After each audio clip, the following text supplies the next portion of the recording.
Now, these lights can mean a lot of different things, but don't worry, we're going to show you the top 3 reasons, and most of them aren't even that bad. The first is a malfunctioning fuel injector. The second is a loosened gas cap that hasn't been screwed on quite right. And the third is a bad oxygen sensor. So what do you do now? Go screw on that gas cap nice and tight, then turn on and off your car a few times to see if the light goes off. You'd be surprised how often this works. Now if it doesn't, it's time to call your trusted mechanic. Tell them what's going on and what you should do next. They may say, bring it in sometime the next few days, or let's call a tow truck depending on what they think and how you explained it to them. Just to really break down the check engine light, because most people don't know this. When you bring your car in to see us or your mechanic, we use a scan tool. This scan tool plugs into the computer in your vehicle and gives us a code. For instance, let's say it's a P0131. This is a general oxygen sensor code, and it could mean a few things.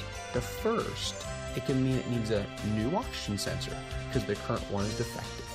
The second, it could mean the wiring harness connected to the oxygen sensor is malfunctioning.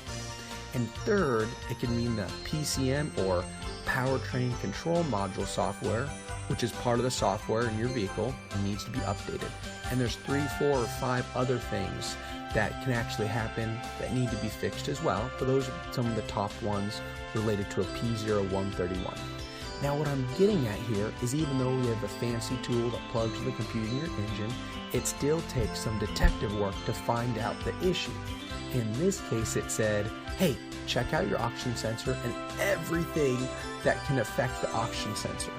That's what a P0131 actually means. Now that does help us diagnose the problem in your vehicle quicker because we know where to start. Most shops will hear what you're telling them over the phone, will have some idea which they'll share with you, then they ask you to come in for further inspection. This is how they can actually fix the problem, and it's the same with us here. The beauty is an experienced mechanic that has seen this problem hundreds of times can get an idea of what's going on through a phone call. Now, that is not an actual diagnosis, only an idea of what the problem is.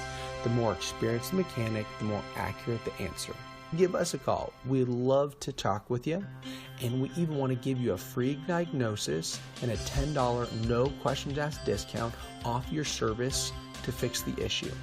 If the diagnosis proves you don't need any repairs, then you can use that $10 off on your next service. Now when you come and see us, and we pop open the hood, want to plug in the scan tool, and want to do our best to get a really good idea of what's going on in your vehicle right there, and that's completely free. However, sometimes we will need to put it up on the lift, and so it takes some time to diagnose. There'd be a cost to go that far. So we hope this helps demystify the check engine light and why sometimes a mechanic will say, go ahead and ignore it. Or some even say, stick some duct tape over it, which we don't recommend at all. Or some would say, hey, you need to bring in the vehicle right now.